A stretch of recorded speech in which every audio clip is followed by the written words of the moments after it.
Hi, I'm Scott Ditch. Thanks for checking out Ditch Ministries YouTube channel, where we keep things simple and we get right to the point. What kind of qualities is God looking for in someone to entrust the high dimensions of kingdom authority? You know, like the deep waters of God that make an impact. He's not going to entrust kingdom authority with somebody who's complacent with sin. It's never going to happen. He's looking for obedience. And it's this kind of obedience to where he says it, we do it, and that's the end of it. I used to like to take God's plan for my life to my board of directors that I put together. You know, and on that board is my will, my pride, and my wisdom. And if the board turned down his plan, God in his meekness would say, oh, okay, you want to go your own way? Well, I'll just shut my plan down. And if it's going to take you another 10 years before you come back, well, I'll just wait. The obedience he's looking for is, he says it, I do it, and that's the end of it. It doesn't go to the board of directors. Secondly, he's looking for meekness. He's looking for somebody who doesn't have to be in the front of the line all the time. Somebody who would never budge in the line.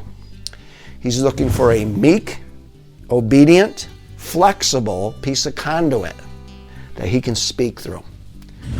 And then lastly, he's looking for a very deep level of faithfulness. In the book of Esther, there's a story about a wedding. And the king is looking for a bride. And the long story short, he chose Esther, and she's going to be the bride. Well, in the king's palace, there's all kinds of servants. And the king's most trusted servant was Haggai. And his job was to take care of all of the women in the palace. He had to make sure that they were doing their job, that they were acting appropriately, and that they were well taken care of. Well, when the king chose his bride, Haggai's sole purpose was to prepare the bride for the groom. And the king entrusted him to go into the bride's chambers without ever desiring her for himself.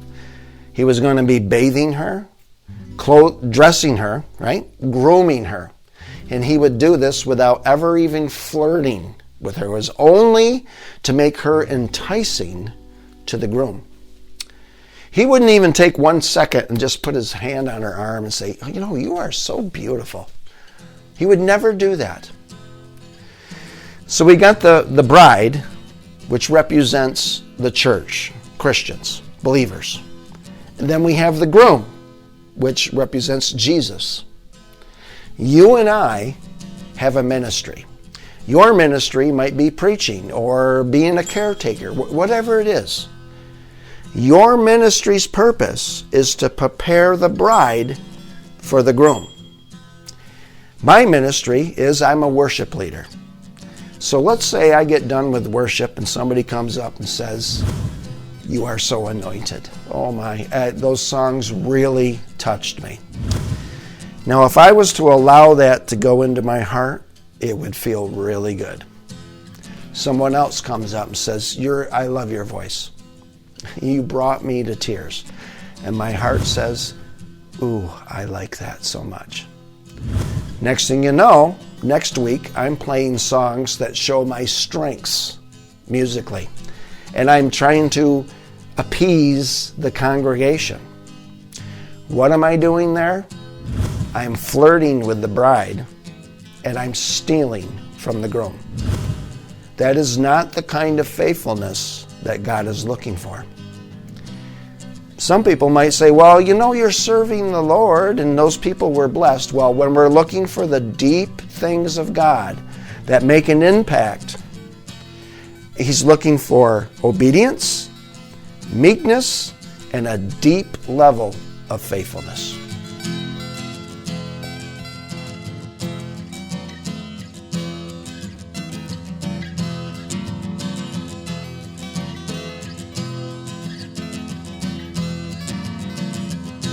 Told me of his living water